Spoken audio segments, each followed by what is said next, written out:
humanity throughout the world since the beginning of the world. But this dude is getting high, knowing he's going to be drug tested. And this dude uses his homeboy's girlfriend's urine and get busted because he didn't understand that urine would determine if you are pregnant or not. And this woman is pregnant, so he's suspended. What a big dummy. What a big dummy. And a homie from over there overseas who got popped for that drug test. Sit your ass down. Sit your ass down. Fred Williamson should be in the 70s Black Exploitation Hall of Fame for sure. Yeah. And I'm not going to sign off on that. I've never watched the movie that Fred Williamson was in that I liked. I'm just saying. He's the worst actor in the history of the world. I tell my son all the time, if you ever see Fred Williamson's name on a movie, it's going to be bad. And I'm a black exploitation dude. I didn't like, I've never liked, Three the Hard Way. Three the Hard Way. Three the Hard Way. Three the Hard Way. That's it. Outside of that, no way. No way.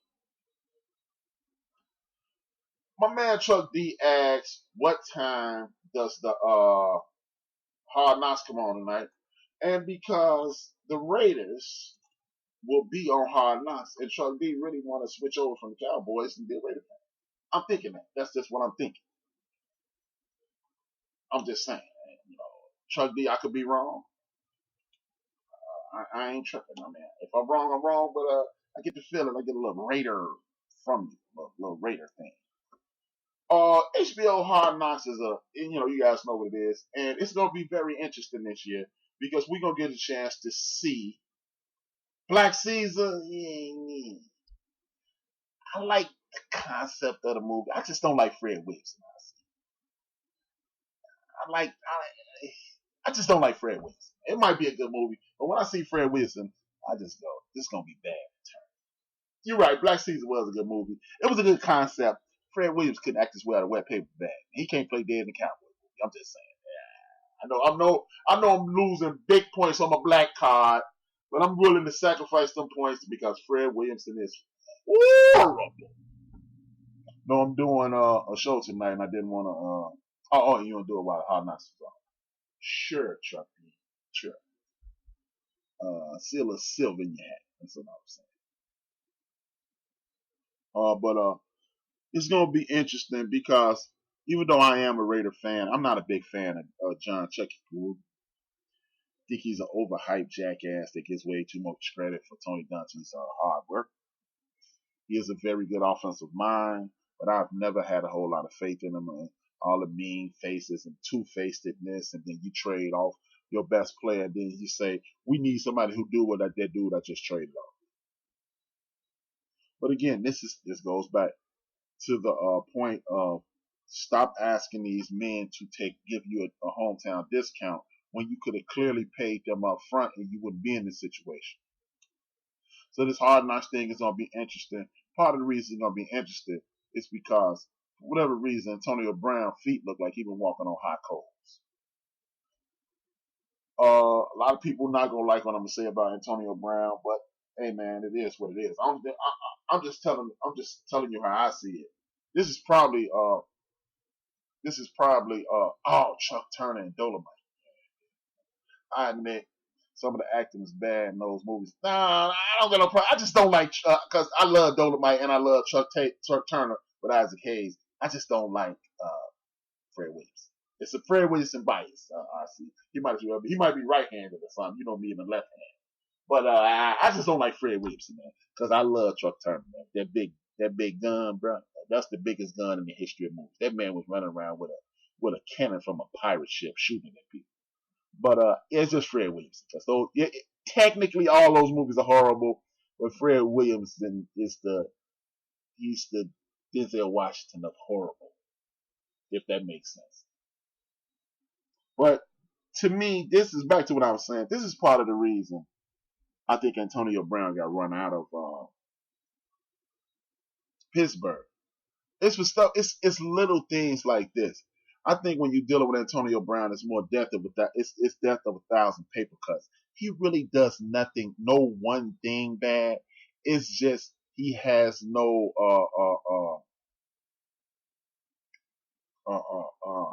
he, he just does so many little things and it just annoys the hell out of me. Bruh, I heard Hines Ward say this before he retired. He always takes the young wide receivers to get their hands and their feet done because that's how you earn your money, with your hands and your feet. So when you saying that, that means you don't give a damn about anything. If you're not taking care of your feet and your feet look like chewed up bubble gum, you're not listening to what a veteran told you early in your career, which makes me question his sanity.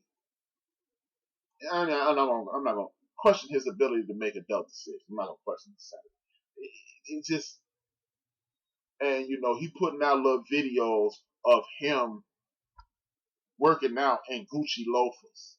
Well, maybe if you were working out in athletic socks and gym shoes, you wouldn't have these problems. I got new people coming in the room. I got Kirby re-entering the room. Thanks, Kirby.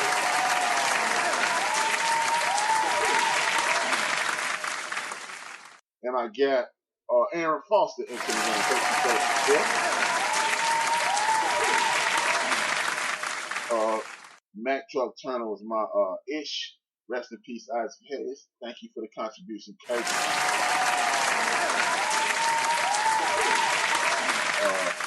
Back in my bag, we spoke about the rail show. So bad acting. Oh, okay, yeah. I mean, the rail show, all right with me, but hey, man, as Chris Christmas would say, everything ain't for everybody. But thank you for the contribution. Also, the poor Chris Christmas, you got your opinion, you got your wrong ass opinion, and I got mine. Pick up to Chris. That might be the greatest line ever. You got your wrong ass opinion, and I got mine. I still like that, Chris. The best thing about that era was Superfly, the Mac, and Pam Grier. Shout out to Chris Christmas. I like that, man. Yeah, I can't argue with that at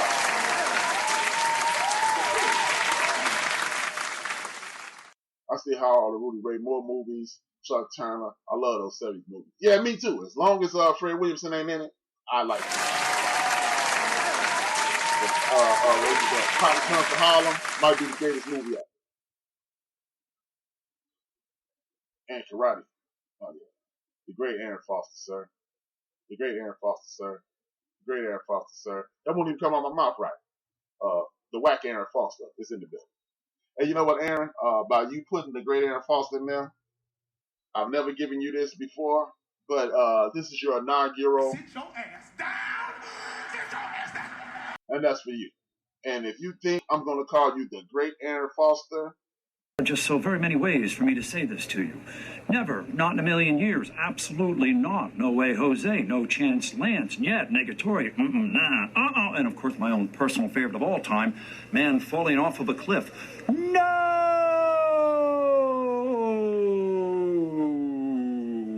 Ladies and gentlemen, welcome Aaron Foster to the show. Okay, my former neighbor played cop in Monkey Hustle. Shout out to Chris Kissman, former neighbor.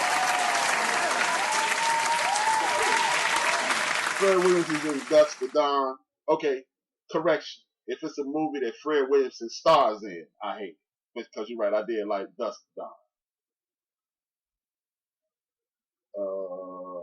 Chris Christmas, Rudy Murray. Oh, that's Yaphet Kotto. Rest in peace. That's one of my favorite actors too. Big up. RC, man. That's why I stopped calling you a sports aficionado, RC. You were a historian back there, brother. Hey, RC is the official End of the Bench podcast historian.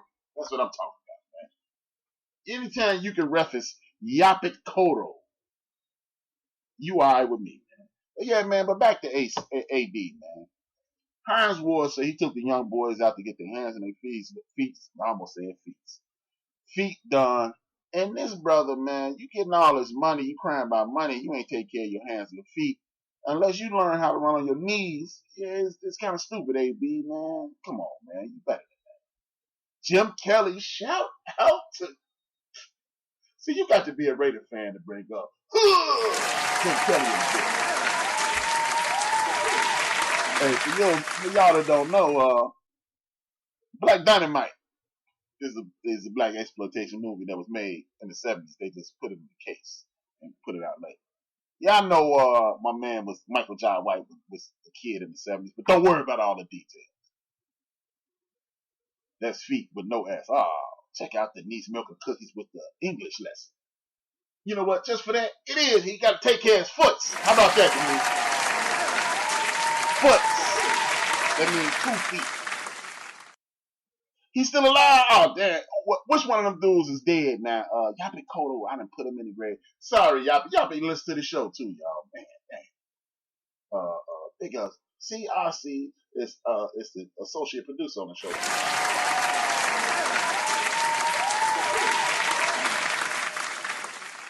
Man, big ups to Jordy Nelson for calling in the career. Super fast, super big. He wasn't a roadie or nothing, but he out of here. See you, Jody Nelson, on a TV near you soon, because you know the white boys already.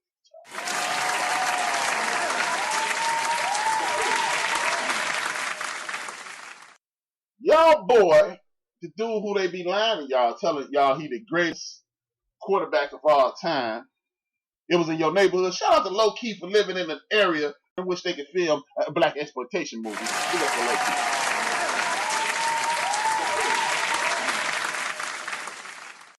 Hey, was that in Watts or was that in South Central? Low Key. Oh, you live in South Central. You don't live in Watts. All right. They re-up with your boy Tom Brady. I don't care what nobody says, man. Tom Brady is not the GOAT. He's not the GOAT.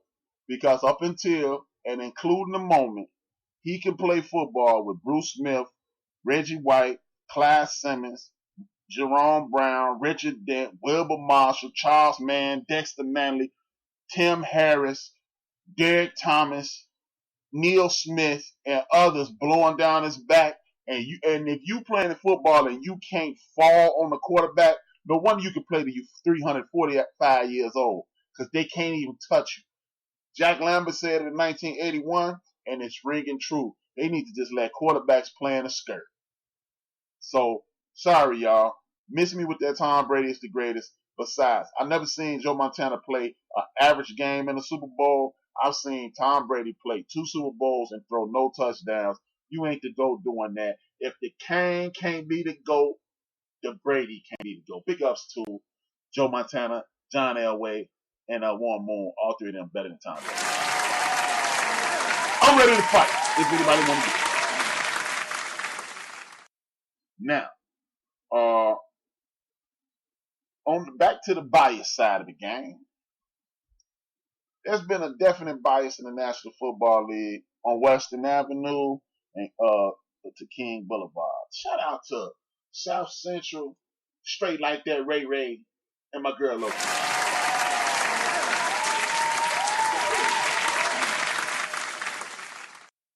Speaking of being biased and foolishness and tomfoolery being accepted in the National Football League,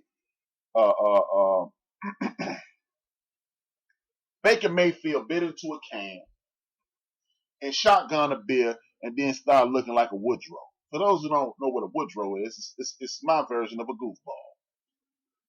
And everybody thought it was the cutest, most cuddly thing in the world, shotgunning beer and biting in the cans. But when players dance, that's a problem. Anytime anybody from the dominant society do something that's cute and cuddly, if a brother or other do it, it's a problem. Baker Mayfield, I'm sorry if it's any Cleveland Brown fans in there, he should change his name to Faker Will Fail, because he's all hype and he's not going to take over the world, y'all. He's not that good. I'm telling y'all.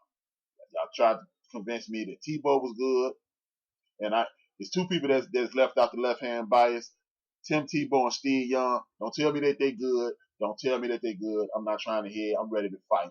I'm ready. I will argue with you until 9 p.m. this evening and tell you that Steve Young ain't that good. We all know Tebow ain't that good. Y'all try to trick me to believe that Baker Mayfield was good, and this dude is a rat far better than Baker Mayfield. Once he gets hit, ask my man Rohan Small, my man Smith from Georgia. Once you hit him, he's finished.